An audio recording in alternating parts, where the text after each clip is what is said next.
You gotta be kidding! This is going to be too easy.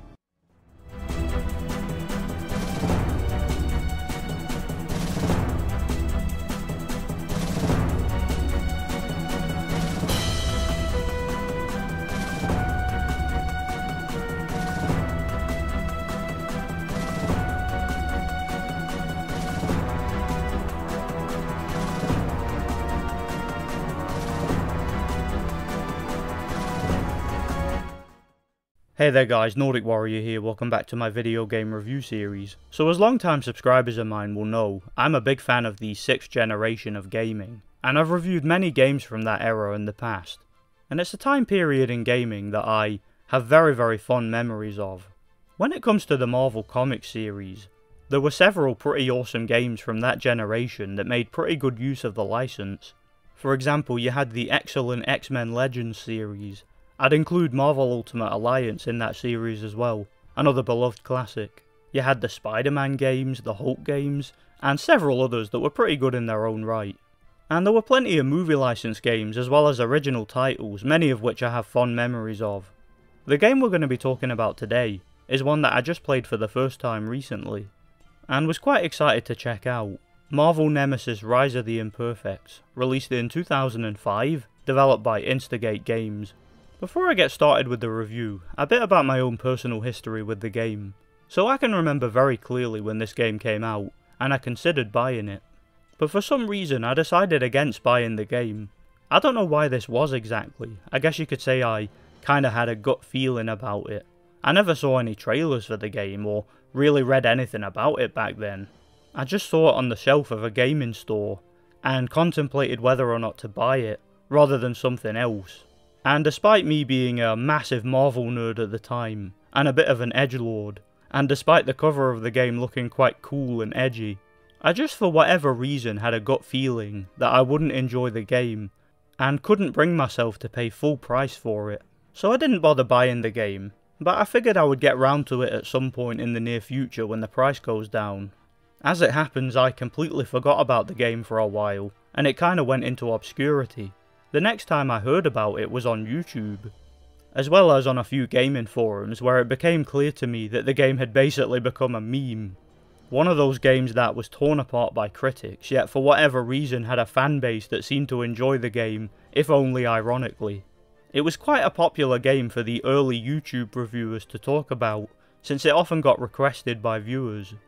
Believe it or not, this actually made me want to check out the game even more, just out of sheer curiosity. But again, for whatever reason, the game just eluded me. I like to give games a chance since, more often than not, I don't agree with critics, and there are plenty of games that I happen to like that have a negative critical consensus. Also, I kinda figured, how bad could it really be? It's a Marvel game, so at very least it's gonna have cool characters, cool visuals, and pretty good combat, right? So after all this time, I finally bought the game second hand, and decided to check it out for myself. All I can say about it is, thank God I didn't pay full price for this game in retrospect, because after playing it for the first time, I have to say, and let me put this as delicately as possible, this game is genuinely one of the worst games I have ever played in my entire life. Truly awful.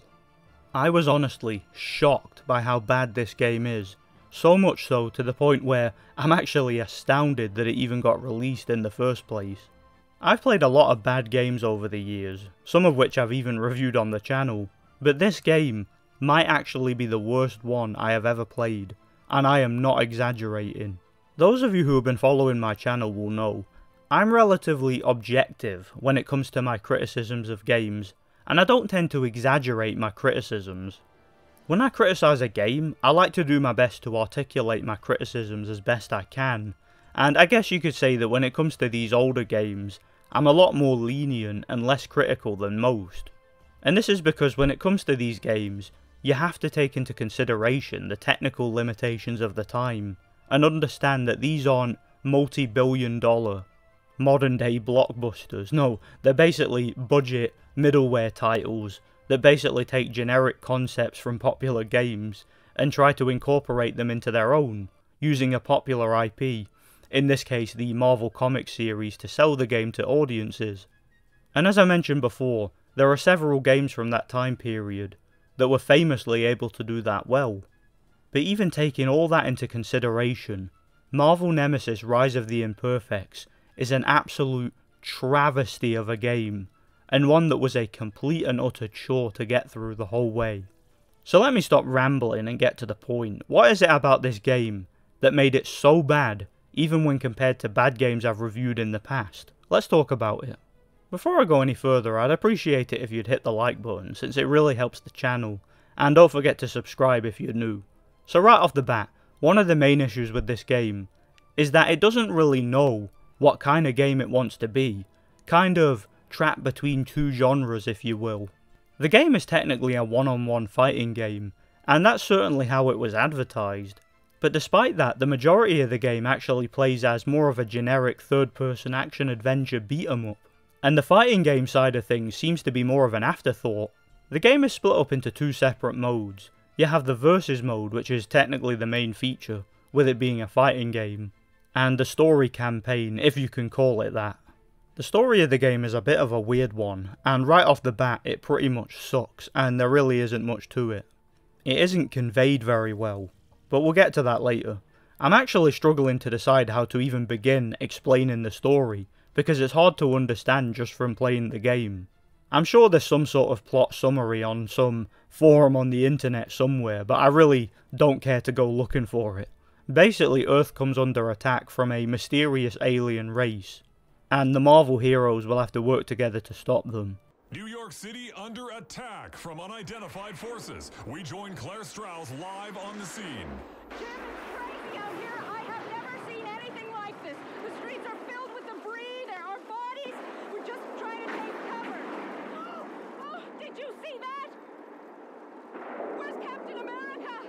Also a scientist named Niles Van Rokel, who acts as the game's main villain, creates an army of supervillains called the Imperfects. You start the game off as the Thing, as you traverse the streets of New York fighting waves of generic alien enemies. Get used to that, by the way, because that's basically every single level besides the boss battles, but I digress. Shortly after, you play as Wolverine and you do the same thing, and it's at this point that I began to realise exactly the kind of game this is. You basically begin a short campaign with each playable character as they become available, and each of them will have a handful of short levels. The objective of each level is to basically wipe out every single enemy in the level, which in most cases will trigger the ending of the level. Occasionally levels will trap you in a particular area where you will have to defeat a certain amount of enemies in order to unlock a barrier that allows you to access the next part of the level. Occasionally the game will try to spice things up, just a little bit, by tasking you to destroy a particular item, or maybe to defend a particular area. But these tasks are few and far between. Most of the levels just have you defeating enemies. As far as the overall controls and gameplay go, these are truly awful. This game has some of the absolute worst controls and worst technicalities and some of the worst combat I have ever experienced.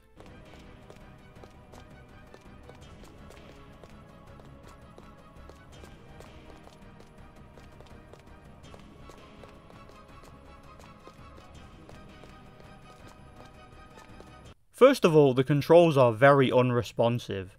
You have a standard melee attack, which depending on which character you're playing as is pretty weak, and you can also grab a hold of enemies and throw them. In addition to this, each character has a superpower, which can be activated by holding down the trigger and pressing X to attack or Y to defend. Defending, in my experience, usually doesn't work, so I barely even bothered with it. To be honest, it was kind of a pointless feature. The attack will depend on the character. For example, characters like Wolverine or the Thing have powerful melee attacks and can do more damage from close range, while characters such as Iron Man, Storm or Magneto have powerful projectile attacks. You have characters such as Venom or Spider-Man who have web attacks and can grab a hold of enemies. These characters can also swing on webs to reach higher areas or stick to walls, though this is usually useless in most of the levels. Some characters can climb up walls, others such as Storm, the Human Torch and Iron Man can fly. and also have powerful explosive projectile attacks. Believe me, this sounds way cooler than it actually is, but I digress. Point is, each character has their own power and their own inherent abilities, though some of them do feel like reskinned versions of each other. Another addition to combat is that each level will have several items that can be picked up and used as projectiles, or even melee weapons. Some items will be small and easy to pick up for any character. Other items such as cars and other things will be too large for most characters, and only characters with super strength, such as the Thing or Venom, will be able to lift them. I actually did have fun throwing cars at certain enemies and using them to basically exploit the AI during boss battles, but the novelty wore off very quickly. One major problem that the game has, and this is something that for me completely ruined the experience, is the game's camera. This is without a doubt the worst camera I have ever seen in a fighting game, or any game for that matter. Unlike most traditional fighting games, this game is fully 3D, and uses the kind of camera angle that you'd usually see in an action-adventure game. And it feels so out of place and incompatible with the gameplay. The camera will constantly get trapped behind walls, and this will often obscure your vision. Every single time you move an enemy close to the screen, the camera will get obscured, and it's actually quite disorienting. What makes this worse is that at times when you knock an enemy back, or an enemy knocks you back, the game will automatically change camera to show the perspective of the enemy, which can make you lose focus, and when the camera cuts back, it can be hard to make out which character is yours, causing you to take unnecessary damage. So that of course affects the gameplay in a negative way, making it more frustrating. As far as playable characters go, in both the story mode and the versus mode, you have some classic Marvel characters such as Spider-Man, Wolverine, The Thing, Iron Man, Storm, the Human Torch, Captain America, and even Magneto. In addition to these characters, you also have the Imperfects, who are several new characters who mostly serve as bosses for the story mode. These characters are kinda lame and forgettable. What you'll notice very early on is the lack of overall variety with the game, and this applies to several aspects of it. First of all, the lack of enemy variety. There's like 5 enemy types in the entire game, and you fight them over and over and over again, and this gets really boring really quickly. Just fighting the same stupid robots over and over and over and over again. Like, I got so bored of this that I wanted to just rage quit just a few levels into the game. I am not even kidding. In between the regular levels, you will also come across time challenges, which you would think would add some much needed variety to the game, but unfortunately, these don't really serve that purpose, since all you have to do within that time is defeat the exact same enemies you've been fighting the entire game. So it makes them feel like more of a pointless difficulty spike, rather than an attempt at variety. Another example of the lack of variety is the level design and locations. There are like 5 locations in the entire game, I am not joking. As I mentioned before, you select a level, and you get a short separate campaign with each playable character, each of which will become available at a predetermined point in the campaign, and each one of them will be sent to the exact same locations to do the exact same thing, fighting the exact same enemies over and over and over and over again. What's weird about this too is that it seems to be completely random here and there. I mentioned before how the game's story isn't conveyed well. This is because everything in the game seems to come out of nowhere. As I mentioned before, you start off as the Thing beating up enemies, then you play as Wolverine in the exact same locations fighting the exact same enemies, then Elektra in the exact same location fighting the exact same enemies, then Daredevil in the... you get the picture. It's the same crap over and over again, where each playable character has to just do the exact same thing, and the game literally reuses the same locations, making me wonder what on earth is going on here, and why are these characters just retracing each other's steps and achieving nothing? You might say, well, the game has cutscenes that should explain this, right? Well, no, because most of the levels don't have cutscenes introducing them, and when they do, they seem to contradict what just happened in the level, or completely forget about the level entirely, you know? For example, 1 minute you'll be playing as Storm, interrogating some enemy on a bridge, with her mentioning the need to go to some power plant to stop the main villain from carrying out his plan. Then all of a sudden, out of nowhere, Venom just randomly shows up, and you're now playing as him, and I forget if Storm was ever mentioned again after that scene. She just disappears from the game entirely. There'll be moments in the game where you're playing as a particular character, then all of a sudden, for no reason, or seemingly no reason at least, you're playing as one of the bad guys and you have to fight and presumably kill the character you were just playing as for a string of levels. And there's no context to this whatsoever. You'll be playing as a character, and then out of nowhere, you're forced to fight an evil version of one of the good guys, and I'm like, when did this happen? I must be missing something here. It seems to me like most of the cutscenes in the game are missing, and some of the game's levels are in the wrong order. Later in the game, you're playing as Iron Man, who you think is about to trigger the finale, then all of a sudden you're Magneto, who has his own evil plan, then you have to kick Magneto's ass as one of the Imperfects. Guys, what on earth is going on? This game's story is all over the place. I guarantee you will have no idea whatsoever what's going on, and you'll likely lose interest long before the end. That isn't the only thing that's all over the place. I mentioned before that the level design is repetitive, and that the game reuses enemies and locations constantly, but what's generally inconsistent is the length of each level, as well as the difficulty. Some levels are insultingly easy, tasking you to defeat just a handful of enemies in one area, or destroy a few poorly guarded items, and some levels can be completed in less than a minute. Then you have other levels, which are excruciatingly hard, with you having to traverse a hallway, while being swarmed with enemies, many of which have long-range attacks that they will spam at you and ragdoll you constantly, and some of them task you with destroying a bunch of items while defending yourself at the same time, making you want to rage quit. There was no balance in regards to the game's difficulty, and like a lot of things in the game, it's just all over the place. I mentioned before that the game has some boss battles, and these are reminiscent of what you can expect in the game's versus mode. And as I mentioned before, they are completely random. For example, the game will have you fight an evil, corrupted version of Storm as Wolverine.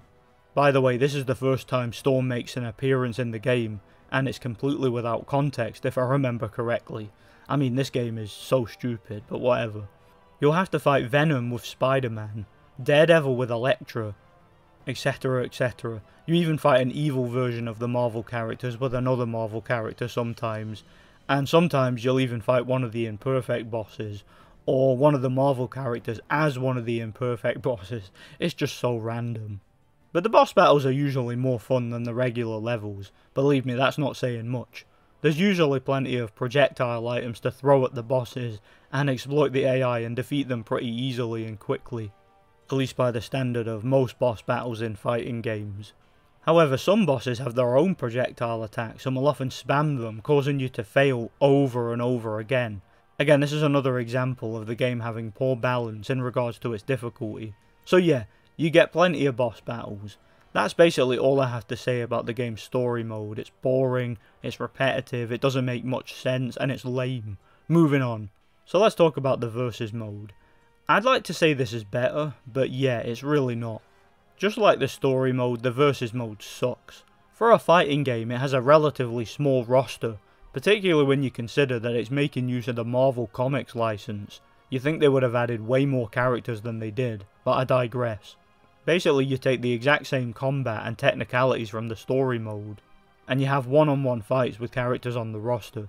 You can choose between two fighting modes. You have a lives match where you simply take away the opponent's lives one at a time, and you have a time challenge where you have a certain amount of time to defeat an enemy. It's honestly as basic and as bare bones as honestly any fighting game could possibly be. It doesn't help that there are barely any arenas to choose from, and all of them are already used many times in the story mode, plus they all look absolutely terrible. Like any decent fighting game, the characters have their own one-liners, including both an intro and an outro, and some of these are actually quite funny, and the voice acting is okay, I guess. You know what we call that? We call that a web-slinging ass-kicking. But sadly, there's no variety in the one-liners. They basically say the same thing every time. A wasted opportunity. I did like that you could choose the number of lives for a match. That at least added a bit of customization to the versus mode. so kudos there. As far as the overall graphics and presentation go, the game is flat out ugly, one of the worst looking games I have ever seen. And by the way, I'm not just talking about graphical fidelity here, although that is undoubtedly bad in this game. I'm talking more about the game's overall art style. It's just ugly. Everything in the game, from the character models, the levels and locations, and especially the cutscenes, looks like crap. For a game released in 2005, it's honestly an eyesore, horrible game to look at. The pre-rendered cutscenes are blurry and odd looking, the character animations look clunky and weird, and the levels and locations look so dull and so bland.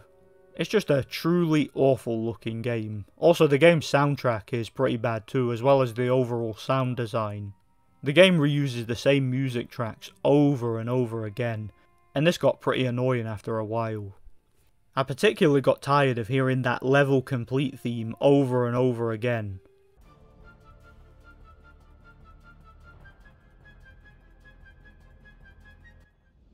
The enemy sounds and combat sounds are also just amateurish, and they don't sound authentic at all. Long story short, the presentation of this game is awful. The game does actually have some unlockable bonus features. For example, you can unlock alternate costumes for each character in the story mode, and use them in the versus mode. In addition to this, there are also some visual unlocks. You can unlock cards which give you some concept art, as well as a written description of each of the game's characters that you can read should you choose to. There are also comics which give you a short little movie to watch with narration and comic book stills. These are interesting at very least. You can also replay the game's cutscenes from the menu if you want to. So yeah, that's pretty much all the game has to offer. And I did my best to try to give the game as honest and objective a review as possible. In my personal opinion, this game is truly awful, and I would not recommend it to anybody. Honestly guys, I don't think I've been this disappointed by a game in a very long time. I would rather play Eragon than this. I would rather play Too Human. I am not joking. So yeah, this game sucks. And this is actually going to be the first time ever on this channel that I give a game a 1 out of 10. You know what, this might have actually inspired me to make a brand new playlist on the channel, reserved specifically for the worst games I can find. 1 out of 10 games. Let me know if you guys would like to see me do that. So yeah, I gave Marvel Nemesis Rise of the Imperfects my first ever 1 out of 10. Thanks for watching guys. As bad as this game is, I actually really enjoyed talking about it, since it allows me to vent my frustrations after slogging my way through it, you know? Be sure to hit the like button and subscribe for more videos just like this one in the future. Stay tuned for more content. Once again, I have a lot of reviews coming to the channel in the near future. Thanks for watching and God bless. Game over.